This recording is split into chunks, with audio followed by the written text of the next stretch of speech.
Government and business need to work together to foster economic growth now more than ever. That's the view of University of Free State Rector and Vice-Chancellor Professor Francis Petersen.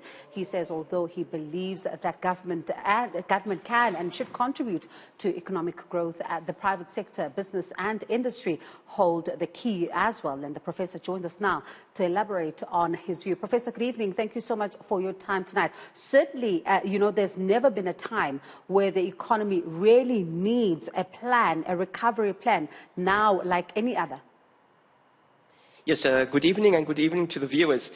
Now, I think it's immensely important that we try to get our economy right. And up until now, there have been so many plans in terms of how we can get it right. Plans have been presented from various perspectives. We now recently have the plan by the social partners, coordinated by NETLAG, that will be presented by the President, President Cyril Ramaphosa, to Cabinet and then to Parliament later this week. But there's nothing necessarily new in the plan. For me, what needs to happen is we need to move very fast to the implementation part. And I'm arguing that we can't not afford to have a strong private sector, industry and business in South Africa. Because if we don't get it right now, against the background of economy that have shrunk, against the background of a tax base that is being reduced, we have seen the numbers of unemployment that was announced yesterday, that's been added due to COVID-19, and we now see that filtering out to other sectors, such for instance in the higher education sector.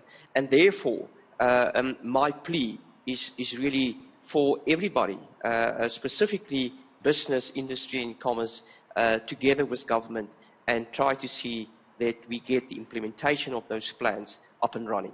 And Prof, what role will the private sector play? So I think the important thing is real growth would have to come from the private sector. It's important that we give them the environment to be able to do so. If you, for instance, look at industries such as the mining industry, where we still not have certainty around the mining charter and other regulatory frameworks in that industry, which make it hard for external investors to invest in that sector and therefore to grow that sector. It's also important to realize that where there are large government projects that need to be executed, a lot of those skills are in fact sitting also in the private sector and the industry. To what extent can't we not utilize some of those skills in a more holistic way? And then thirdly, not all of the answers lies in government.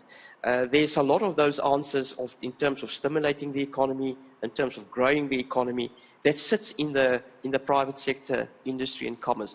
And I think it's important for us to make sure that that industry participate in that, and also it's important to ensure that that industry becomes strong. So I'm also arguing for our business leaders, CEOs of those companies in those sectors, to speak out and to say, effectively, as we would argue around certain aspects such as gender-based violence, where we say enough is enough, I would actually use that sort of phrase in the economic perspective, that enough is enough and we need to get the economy growing, and we're not going to get it right if we don't build that sector and a very strong sector.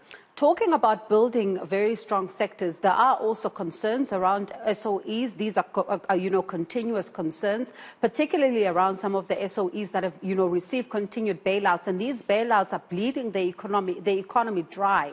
What then should be done, when it comes to these particular SOEs that are still battling to stand on their own feet? Yes. I think there need to be, and I'm pretty sure that conversation is happening within government and within the SOEs, to say, well, what of those SOEs actually would not be able to be sustainable? And then make a decision to say, well, we're not going to invest further in some of those SOEs. But I also believe that there are SOEs that are struggling at the moment that are important for the country.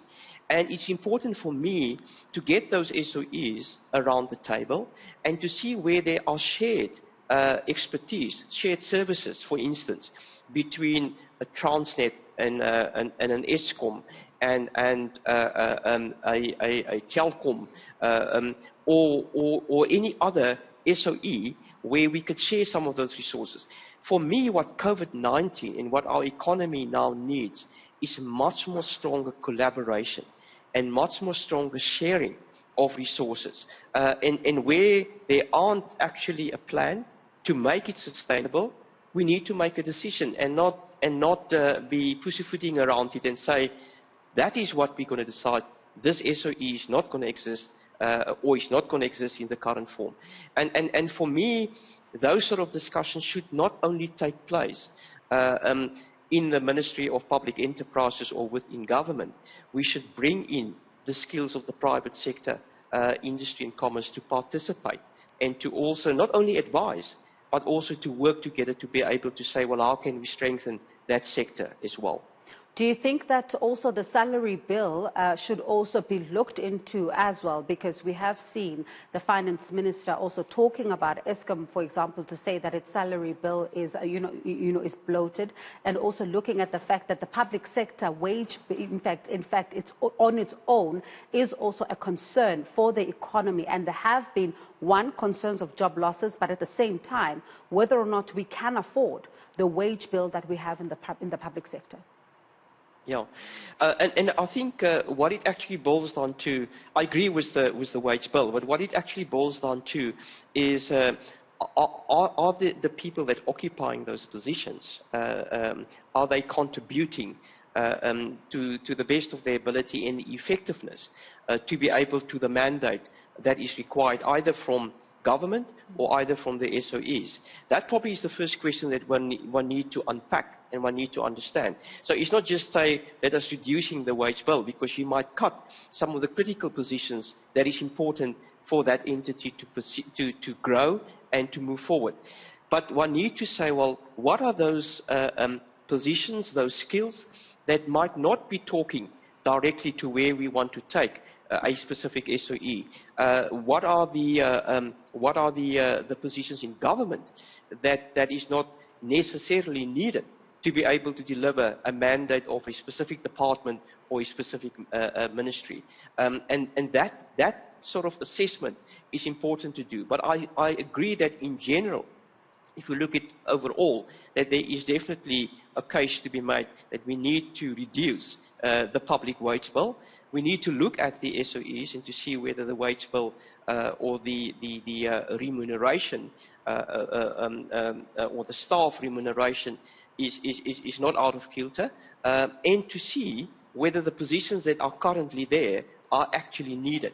And I think with the advent of technology and the infusion of technology in what we do, that can also make a further impact in trying to optimize the financial resources within government and within SOEs. And let's look at the higher education sector. How important is a strong economy, particularly for graduates? You know, and in fact, that's the point I actually made in the opinion article, was to say that where the sort of ramifications that it started to flow out of a weak economy, of not a strong business sector and industry sector, is that first of all, our graduates that is getting their degrees, and you would have seen the last couple of months that with the graduation ceremonies, that it actually was virtual graduation ceremonies, but nevertheless there was this excitement to have a degree. The question is, our economy, well, first of all, the question is, have our economy got the ability to absorb this skill and to absorb those graduates? And the absorptivity of our economy isn't there at the moment. It's actually quite clear. So then, therefore, higher education institutions also have to look what alternatives do we provide to our graduates. And then obviously our curricula and what we offer in the terms of entrepreneurship is there to stimulate the thinking, the drive, and to get the appropriate skills across to our graduates so that they can actually go out and also start their own business. But we also have to be realistic. not everybody is an entrepreneur. So there is still going to be a large proportion of our graduates that is going to look for work. And that is where the economy needs to grow to be able to absorb that. A second point that I would like to make is that the relationship between higher education institutions and the private sector and the industry is quite crucial in terms of the research that we conduct with those sectors to make those sectors much more competitive. Some projects that we're doing that provide also a third stream income for the university. It's a relationship that is a co-created relationship, so it's not just there's a value proposition that we also give back to the industry from a university perspective. But if you have a weak private sector and industry and a business component in the economy, that is going to be sacrificed. We're not going to have that. And therefore, issues where we could get that through that relationship, a bursary funding that could come to some of our students, that is also going to be sacrificed. And thirdly, the point I would like to make is that due to the fact that our national fiscus is under immense pressure, there are cuts from the state funding that comes to higher education. In fact, this year we already had a 1.7% cut from the state. Now, I anticipate that there will be more cuts going forward. Now, that cuts need to be made up somewhere. And I believe, once again, a strong private sector industry and commerce would be able to help higher education from a value proposition perspective. It's not just a handout. To be able to say, government actually can't come in and fund that portion, but is there an option from that sector? But if you've got a weak sector, and not a strong sector, that's not going to be forthcoming. And therefore, the impact on overall and higher education is going to be negative. And I think that, for me, is where the crucial component is. We need to forget about just developing more plans. Let us get the political will, the political leadership. Let us implement, and let us get all of these sectors of the economy working together with government to implement it. All right, thank you so much for your time tonight. That was Professor Francis Petersen, who is from the University of the Free State.